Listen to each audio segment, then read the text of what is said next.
Assalamualaikum warahmatullahi wabarakatuh. Pemirsa, informasi mengenai Kota Waringin Timur dan sekitarnya telah kami rangkum untuk Anda. Bersama saya Fibi Srayu Anita, berikut informasi selengkapnya.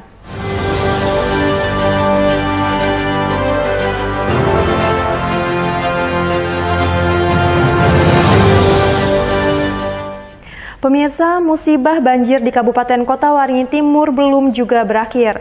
Justru kondisi banjir semakin parah dan terus meluas. Hingga Kamis setidaknya telah ada 26 desa di 4 kecamatan yang terdampak banjir.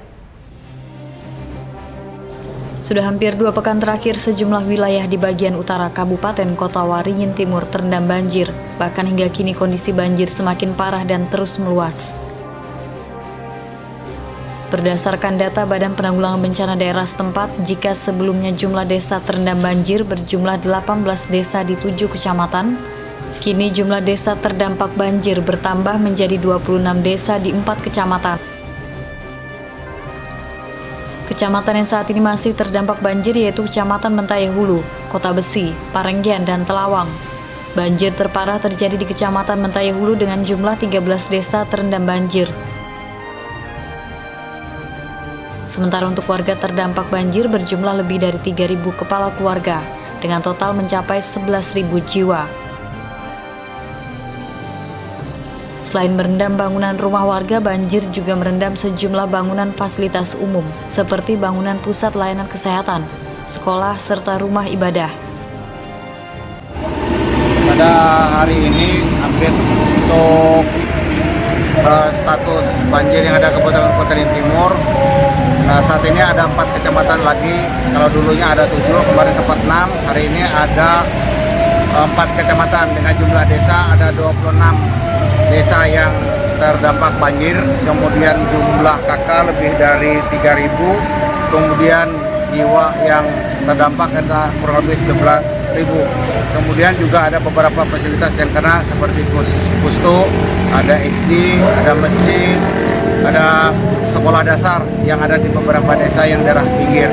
Kemudian status kita laksanakan pada hari Senin yang lalu, rapat kita sudah status tanggap darurat. Sementara itu, pemerintah Kota Waringin Timur hingga kini terus menyalurkan bantuan sembako kepada warga terdampak banjir. Bantuan juga datang dari sejumlah perusahaan besar swasta yang ada di wilayah masing-masing. Masud Badarudin, Hayat TV.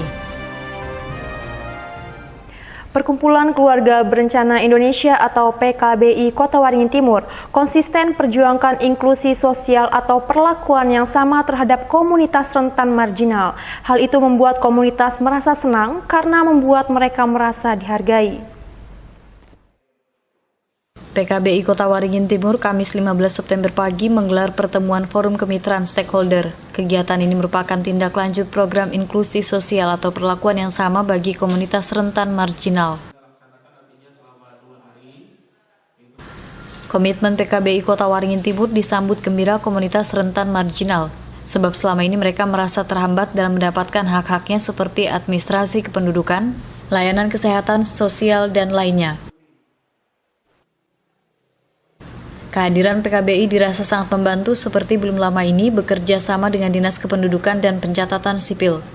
Sejumlah anggota komunitas rentan marginal akhirnya bisa memperoleh KTP dan KK. Saya merasa tanggapannya bagus saja semuanya.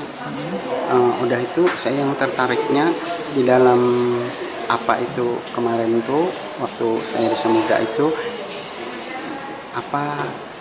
ada segala ini bantuan sosial katanya, ada segala pembikinan BPJS kesehatan, pembikinan KTP, KK secara gratis, akte. Nah, jadi saya tertarik itu. Dan kalau soal KK dan KTP kan saya sudah punya. Jadi yang saya harapkan itu kalau bisa mendapat bantuan ya lagi dinas sosial. Ketua PKBI Kota Waringin Timur, Endra Rosana, mengatakan kegiatan ini merupakan upaya membantu komunitas rentan marginal mendapatkan hak mereka. Namun bukan berarti PKBI membenarkan kegiatan yang dilakukan komunitas tersebut. Endra berharap upaya yang dilakukan terus didukung pemerintah dan masyarakat karena kehadiran komunitas rentan marginal memang ada dan tidak bisa ditiadakan. PKBI Kota Waringin Timur dalam hal ini kita semua berharap hak-hak dasar dari teman-teman komunitas rentan dan marginal ini tidak kita abaikan, sehingga kita berharap juga terima kasih banyak forum kemitraan ini bisa terwujud sehingga kita sebagai stakeholder yang sekiranya kali ini juga termuat dalam undang-undang kita bagaimana pemberdayaan semua warga negara berhak mendapatkan akses layanan-layanan dasar, baik itu adminduk, masalah-masalah sosial, masalah kesehatan dan sebagainya. Nah, kita berharap mudah-mudahan program ini bisa disupport dari baik itu pemerintah daerah dan juga masyarakat, bahwa kehadiran teman-teman komunitas memang ada dan tidak bisa kita tiadakan, sehingga ini menjadi tanggung jawab sosial kita bersama untuk pemenuhan hak-hak dasar mereka. Ini membuka wahana kita semuanya, kegiatan ini terus berlanjut dan alhamdulillah dinas-dinas terbuka. Mudah-mudahan inklusi sosial ini memaksa semua orang. Aturan sudah jelas, yang penting hanya memberlakukan agar semua orang sama, merasakan hak dan kewajiban yang sama. Sementara ini kan hanya sebagian orang yang merasa sama dan itu belum. Itu saja harapan kita. Pertemuan forum kemitraan stakeholder tersebut berlangsung 2 hari dengan menghadirkan narasumber dari Dinas Sosial serta Dinas Kependudukan dan Pencatatan Sipil. Tujuannya untuk memberikan penjelasan alur agar bisa mengakses bantuan sosial serta layanan administrasi kependudukan. Mashud Badarudin, Hayat TV. Selama 3 tahun terakhir sejak tahun 2019, SMP Perintis di Kecamatan Telawang, Kota Waringin Timur tidak beroperasi. Namun kini sekolah jenjang menengah pertama tersebut kembali bangkit dan beroperasi menjadi SMP negeri. Kembali bangkitnya SMP Perintis di Kecamatan Telawang ditandai dengan peresmian oleh Bupati Kota Waringin Timur Halikinur. Sekolah yang terletak di Desa Sumber Makmur itu akhirnya resmi menjadi SMP Negeri 1 Telawang.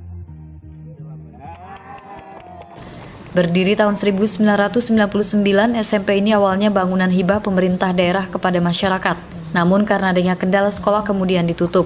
Sehingga untuk menempuh pendidikan SMP, pelajar setempat harus bersekolah di Kecamatan Telawang. Agar SMP 1 Telawang yang hanya memiliki 2 ruangan layak semakin maju, pemerintah Kota Waringin Timur berencana merenovasi sisa bangunan yang rusak, serta menambah bangunan baru. Sehingga sekolah tersebut nantinya bisa menampung lebih banyak murid. Dengan begitu, para siswa tidak perlu lagi menempuh jarak hingga 20 km untuk bersekolah di kecamatan tetangga, yaitu di Kecamatan Kota Besi. Karena ini dulu SMP kelas jauh.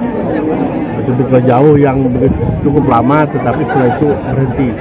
Nah, alhamdulillah karena kekompakan, kebersamaan dan gotong royong dari seluruh masyarakat ini juga didukung oleh perangkat desa dan camat, sehingga ini bisa direnovasi kembali dan dihidupkan kembali SMP ini. Bangunan rusak tadi sudah perintahkan kepada Dinas Pendidikan itu untuk tahun depan kita renovasi dan kita rencanakan juga tambah ruang. Karena tadi laporan Pak Camat bahwa nanti kemungkinan muridnya akan bertambah atau lebih banyak lagi karena ada beberapa SD yang pendukung di sini. Camat Telawang Siagano menuturkan keberadaan SMP di kecamatan tersebut sangat didambakan masyarakat. Dengan diresmikannya bangunan SMP Negeri 1 Telawang tentunya membawa sukacita bagi masyarakat setempat, khususnya para siswa dan orang tua murid. Masyarakat Kecamatan Telawang yang sudah sejak 2015 mendambakan SMP Negeri 1 Telawang ini oleh murid-muridnya itu dari 3 SD di sekitar itu sudah 100-an orang. Dan selama ini mereka bersekolah tuh sekitar jaraknya 15-20 kilo dari sini. Jadi orang tuanya berbahagia oleh memang kalau SMP di situ berarti anaknya dekat sekolahnya. Kalau jauh kan rawan kecelakaan, apalagi jalan kita sekarang sibuk banget oleh angkutan CPO ini. Itu yang pada dasarnya terima kasih kepada Bupati khususnya dan seluruh masyarakat Telawang. Dalam peresmian tersebut, SMP Negeri 1 Telawang telah menerima 45 orang murid untuk tahun ajaran pertama di sekolah tersebut. Sekolah ini masih mengalami kekurangan terutama ruang kelas dan ruang guru, yang diharapkan bisa mendapat bantuan tambahan ruangan sebelum masuknya tahun ajaran baru. Mashud Badarudin, Hayat TV. Aparatur sipil negara atau ASN di lingkup pemerintah Kabupaten Kota Waringin Timur harus bisa menjadi contoh taat pajak. Hal tersebut guna menggugah kesadaran masyarakat untuk membayar pajak tepat waktu. Bupati Kota Waringin Timur Halikinur membuka Pekan Pembayaran Pajak Bumi dan Bangunan, Pedesaan dan Perkotaan di kantor Badan Pendapatan Daerah setempat Rabu 14 September 2022. Halikinur mengatakan pajak daerah sangat penting untuk pembangunan daerah, di mana terdapat 11 jenis pajak daerah yang menjadi kewenangan kabupaten maupun kota. Ia mengingatkan masyarakat untuk membayar pajak tepat waktu sebelum jatuh tempo pada tanggal 30 September. Selain itu, Halikinur menyampaikan bahwa aparatur sipil negara harus menjadi contoh taat pajak. Hal tersebut guna menggugah kesadaran masyarakat untuk membayar pajak tepat waktu. Karena SN kan jadi contoh. SN itu kan setiap bulan dapat gaji. 1 tahun saja kan setahun pajak ini, bukan setiap bulan bayar pajak, 1 tahun sekali. Nah, SN sebagai aparatur jangan hanya bisa menagih, kan ada petugas yang jadi menagih. Masa menagih dia sendiri tidak bayar? Bagaimana dia? Dia jadi contoh, sementara dari pajak itu membayar gaji dia. Nah, jadi kita harus ASN dari seluruh jajaran itu, apalagi pejabat, harus menjadi contoh bahwa mereka lah yang utama dulu sebagai orang yang taat membayar pajak. Pekan Pembayaran PBB P2 merupakan upaya Bapenda setempat dalam meningkatkan pendapatan asli daerah melalui sektor pajak. Nantinya pajak ini akan kembali ke masyarakat melalui berbagai program pembangunan. Norman Syah, Hayat TV.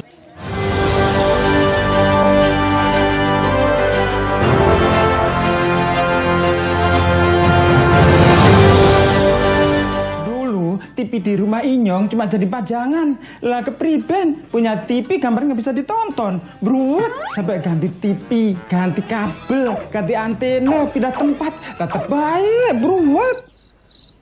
Maring sekarang sejak Inyong pakai TV digital, di rumah Inyong jadi rame terus. Gambar TV nggak semutan, suara jernih, celing. Pasangnya gampang, nggak pakai ribet. Ayo pakai TV digital aja, kelalen pasti celing.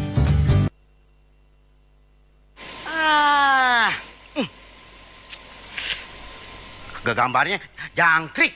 Ya, TV-nya masih analog ya?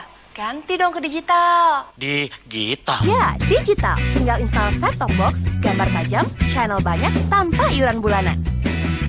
Hey, gimana? Bagus kan? Gambarnya jangkrik. Hah? Sambut era digital dan nikmati kesempurnaan gambarnya.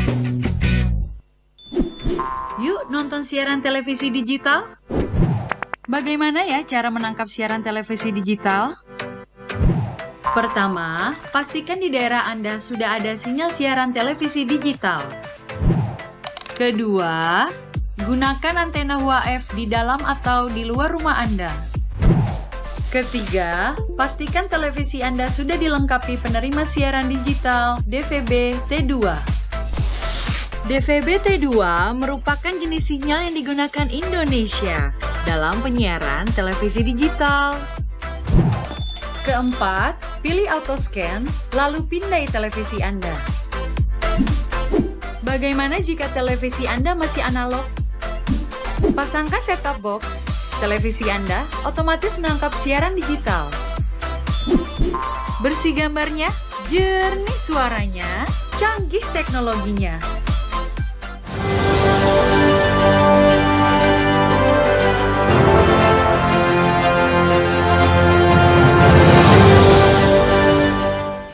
Pemirsa, pemerintah Kabupaten Kota Waringin Timur salurkan bantuan kepada warga yang menjadi korban banjir di daerah setempat.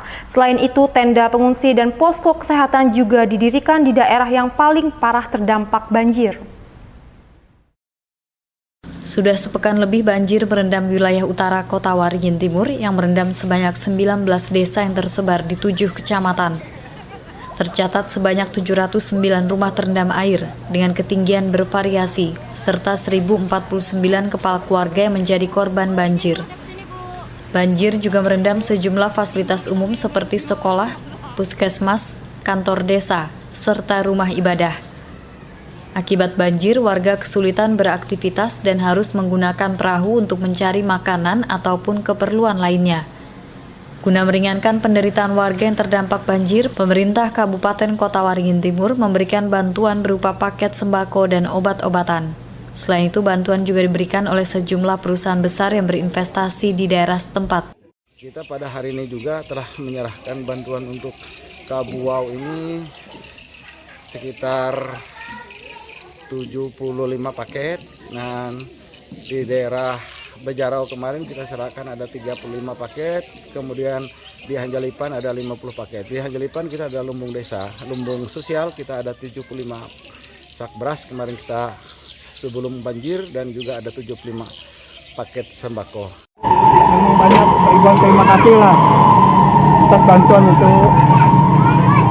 Saya banyak terima kasih atas dukungannya, atas bantuannya. Meskipun apa adanya, kita tetap berterima kasih atas bantuannya. Ya. Gitu. Namanya bantuan ini kan kita tidak bisa menukar ke banyaknya. Apa yang dikasih itu yang kita terima gitu. Guna mengantisipasi kemungkinan terburuk, Pemda setempat juga telah mendirikan tenda pengungsian dan posko kesehatan di daerah yang paling parah terdampak banjir. Norman Syah, Hayat TV. Komandan Kodim 1015 Sampit Letkol Infantri Abdul Hamid meninjau langsung lokasi banjir di wilayah Kabupaten Katingan sekaligus menyalurkan bantuan sembako bagi para korban banjir pada Kamis 15 September 2022. Sebagai implementasi bahwa Tentara Nasional Indonesia harus selalu hadir di tengah masyarakat serta harus bisa menjadi solusi di tengah kesulitan masyarakat, jajaran Komando Distrik Militer Kodim 1015 Sampit memberikan perhatian besar terhadap musibah banjir di 3 wilayah teritorialnya, yakni Kabupaten Kota Waringin Timur, Seruyan, dan Kabupaten Katingan. Dipimpin langsung Komandan Kodim 1015 Sampit Letkol Infantri Abdul Hamid, sebanyak 600 paket sembako telah disiapkan untuk kemudian disalurkan kepada warga korban banjir di 3 wilayah tersebut. Salah satunya dipusatkan di Koramil 101503 Katingan, Kamis 15 September. Seperti di Kecamatan Katingan Hilir, hujan deras telah menyebabkan Sungai Katingan meluap hingga menggenangi pemukiman warga setempat. Komandan Kodim 1015 Sampit Letkol Infantri Abdul Hamid menyatakan bantuan sembako yang secara serentak diberikan di 3 wilayah guna meringankan beban warga masyarakat terdampak banjir. Komandan, mohon dijelaskan mengenai terkait agenda hari ini. Ya baik, rekan-rekan sekalian, ya, memang sama-sama kita ketahui hampir merata dari seluruh wilayah Kalimantan Tengah untuk beberapa minggu ini curah hujan cukup tinggi, sehingga memang ada beberapa wilayah saat ini sudah terdampak banjir. Sesuai dengan wilayah tugas tanggung jawab Kodim 1015 Sampit membawahi 3 kabupaten, mulai dari Kabupaten Kota Waringin Timur, Kabupaten Katingan maupun Kabupaten Seruyan. Memang ada beberapa kecamatan saat ini sedang terdampak banjir, terutama di wilayah daerah-daerah pesisir sungai.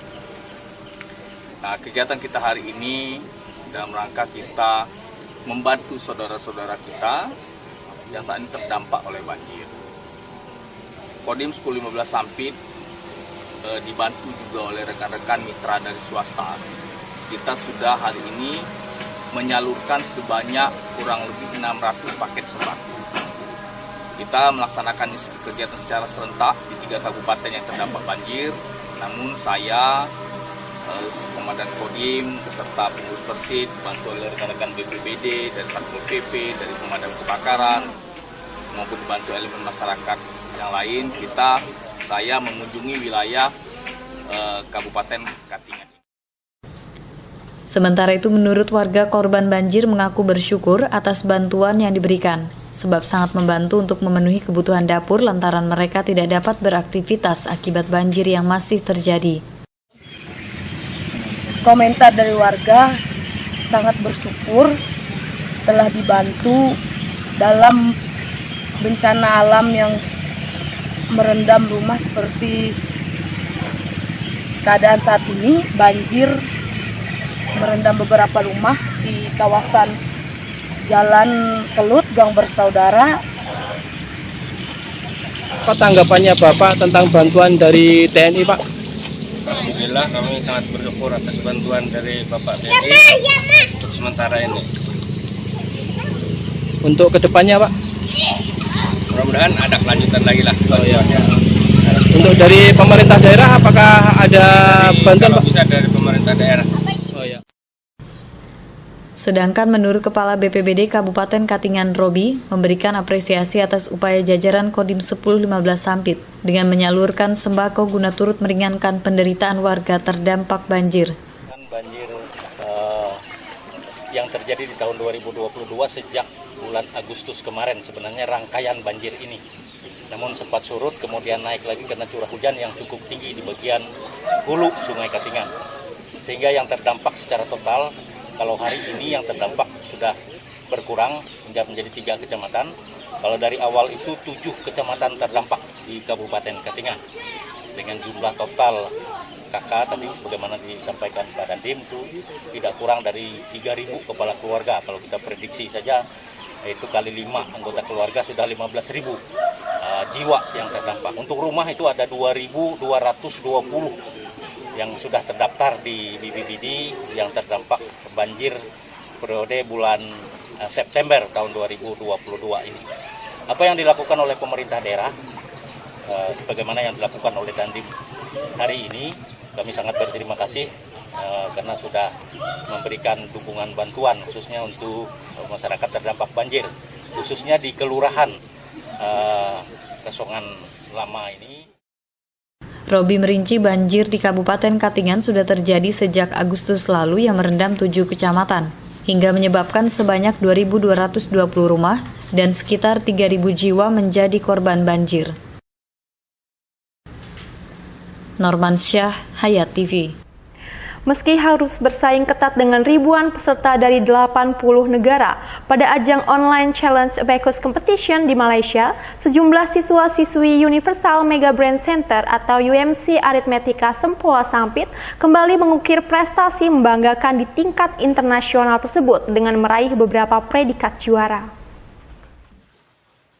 Ajang online challenge Abacus Competition di Malaysia pada Minggu 22 Agustus 2022 lalu kembali menorehkan hasil membanggakan yang diraih siswa-siswi UMC Sempoa Sampit. Betapa tidak perjuangan singa-singa Sampit yang merupakan julukan dari provinsi lain di Indonesia terhadap kehebatan tim UMC Sempoa Sampit akhirnya berhasil membawa nama harum bangsa dan negara Indonesia saat mengikuti lomba tingkat dunia. Dengan senyum penuh kemenangan dan kebanggaan yang senantiasa tersungging di wajah owner UMC Sempoa Sampit, Erni Susilawati. Dari sebanyak 28 anak, 3 orang mendapat predikat juara 1 tingkat dunia. 1 peserta meraih juara 2, dan 24 siswa-siswi lainnya memperoleh predikat juara 3 dengan standar nilai internasional. Sebelumnya kita mengucapkan puji syukur kehadirat Allah Subhanahu wa Ta'ala bahwa keberhasilan anak-anak di Simas Sempoa Sampit untuk di lomba internasional online ini besar sekali berkah yang mereka dapatkan berkat latihan, di mana sebelumnya mereka mengikuti lomba nasional terbuka dan internasional untuk Sempoa tingkat nasional bersama-sama berdasarkan level, menjadikan mereka menjadi anak-anak yang kuat, di mana di lomba tingkat dunia ini dari 28 anak mereka semua mendapatkan prestasi dengan 3 orang juara 1 tingkat dunia, 1 orang juara 2 tingkat dunia, dan di sisanya 24 anak mendapatkan juara 3 dengan standar nilai internasional. Ditambahkannya seluruh peserta dari UMC Sempoa Sampit berasal dari SDN 4 Mentau Baru Hilir, SDN 7, SMK Negeri 1 Sampit, MTSN 1 Kotim, SMK Negeri 2 Sampit, SMA Negeri 2 Sampit, SD dan SMP Arafah Sampit. Selain itu dari SD dan SMP Citabunda, SD Katolik Yos Sudarso, SMP Katolik Min Kotim, SMP Negeri 1 Sampit, dan Singapura National Academy Waru Jawa Timur di mana salah satu pelajarnya belajar secara online di UMC Sempol Sampit. Menurut Erni, anak didiknya akan terus belajar dan dilatih guna dinaikkan grade atau level guna menghadapi event berikutnya. Norman Syah, Hayat TV. Demikian informasi tadi sekaligus menutup jumpa kita pada kali ini. Saya Fibis Rayu Anita mewakili kru yang bertugas mohon undur diri. Terima kasih dan sampai jumpa. Wassalamualaikum warahmatullahi wabarakatuh.